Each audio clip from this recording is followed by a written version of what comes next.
अस्सलाम वालेकुम viewers, welcome to my channel simple and delicious cooking. आज हम अपने चैनल पे बनाने जा रहे हैं बहुत ही मज़ेदार सा रिफ़्रेशिंग कैरी का शरबत। इसे आप आम पन्ना भी कहते हैं और आप शोरा भी कहते हैं, जबकि ये बहुत मज़ेदार होता है और बनाने में उतना ही आसान होता है। तो रेसिपी स्टार्ट करते हैं। सबसे पहले यहाँ पे जो है वो मैंने कैरियाँ ले ली हैं। कैरियाँ तकरीबन 1 किलो के करीब होगी। आप इसके छिलके उतार लें और इसके अंदर का बीज अलग कर लें और सारा आपने निकाल लेना है मिक्सचर। इसके अलावा यहाँ पे मेरे पास है काला नमक, जो कि बहुत फ़ायदेमंद होता है। 1.5 टीस्पून लेंगे, हाफ़ टी स्पून सॉल्ट लेंगे और चीनी हम लेंगे 3 कप। 1 किलो कैरी का मिक्सचर बता रही हूँ और 1 गिलास आपने पानी का इस्तेमाल करना है। अब यहाँ पे आप कोई पैन ले लें, कढ़ाई ले लें, उसमें आपने डाल देना है ये सारी कैरियाँ। और कैरी जो है ये कैरियाँ हैं, मगर ये कि थोड़ी सी ये येलो भी नज़र आ रही है आम की शक्ल में। तो बस इसमें आपने शामिल करना है 1 गिलास पानी जो आपने रखा था, वो आप इसमें शामिल करेंगे। अब आपने इसका फ्लेम ऑन करना है और मीडियम फ्लेम पर आपने इसे तकरीबन 4 से 5 मिनट पकाना है कि आपकी कैरियाँ जो हैं वो बिल्कुल सॉफ़्ट हो जाएं अच्छे से। ये मुश्किल से 10 मिनट प्रोसेस है जिसमें ये आराम से तैयार हो जाएगी। ज़्यादा टाइम भी नहीं लगता और मज़ेदार सा तैयार भी हो जाता है।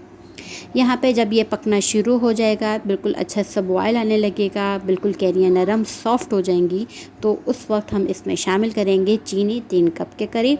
आप कम और ज़्यादा भी कर सकते हैं, मगर चीनी जो है वो नॉर्मल अगर आप 3 कप डालेंगे तो इसके अलावा आपको ऊपर से कुछ भी डालने की ज़रूरत नहीं होगी, सिर्फ आप डालें और शरबत तैयार। यहाँ पे मैंने 3 कप के करीब शुगर डाली और इसको अच्छे से मिक्स कर लिया।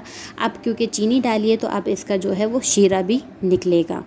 ठीक, अब इसमें आपने शामिल कर देना है काला नमक 1.5 टीस्पून और इसके अलावा सॉल्ट। आप ये ना सोचिएगा कि अलग अलग काला नमक भी जा रहा है और सॉल्ट भी जा रहा है तो नमक तेज़ ना हो जाए, तो ये नमक बिल्कुल परफेक्ट है। ठीक, इसके अलावा बस अब यहाँ देखें ये पकना शुरू हो गया। अब मैं मज़ीद इसे 4 से 5 मिनट पकाऊंगी। मीडियम फ्लेम पर मैं इसे पका रही हूँ और पकाने के बाद इसको मैं छोड़ दूँगी।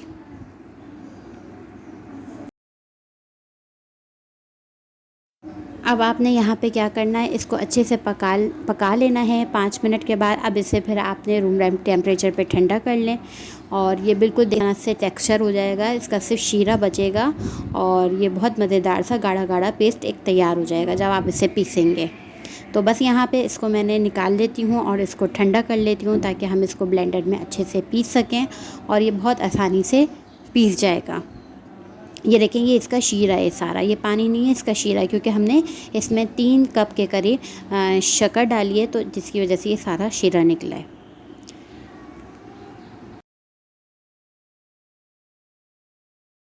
अब आपने यहाँ पे क्या करना है, आपने ब्लेंडर ले लेना है और आपने इसमें सारा आपने शामिल कर देना है। बस आपने ख़याल ये रखना है कि ये ठंडा होना चाहिए, गर्म नहीं हो, वरना फिर वो हो जाता है। और ये आराम से एक पीस के एक अच्छा सा पेस्ट तैयार हो जाएगा, कोई मुश्किल नहीं होगी, आपको इसमें कोई पानी भी शामिल करना नहीं पड़ेगा।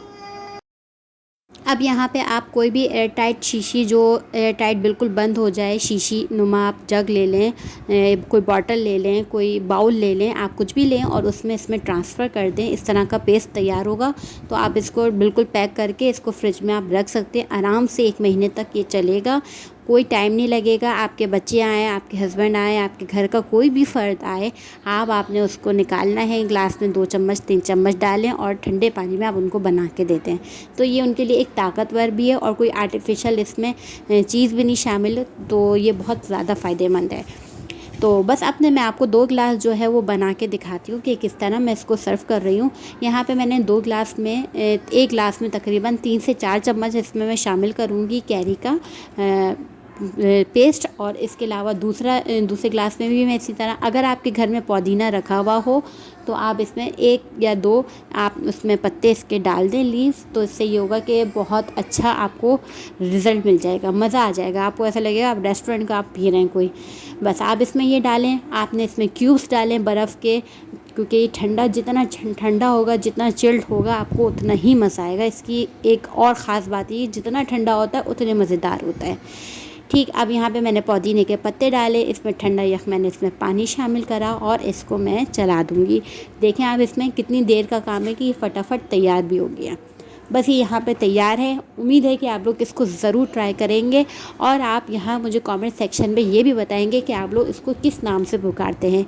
ये इसको 3 नामों के नाम से कहा जाता है। आपशोरा भी कहा जाता है, कैरी का आपशोरा, और कैरी का शरबत भी कहा जाता है, और ये इस तरह से आम पन्ना भी कहा जाता है। ये 3 नाम है। आप लोग बताएं आप इसको किस नाम से पुकारते हैं। हम तो आपशोरा के नाम से कहते हैं। तो जनाब ये बहुत तैयार है, बहुत ही सिंपल सी रेसिपी है। उम्मीद है कि आपको पसंद आएगी। इसको ज़रूर ट्राई करें, अपना फीडबैक दें और अपनी राय से आगाह करना ना भूलें। चैनल पर नए हो ना तो ज़रूर सब्सक्राइब करिएगा, वीडियो वॉच करें, लाइक एंड शेयर करें। खुदा हाफिज़।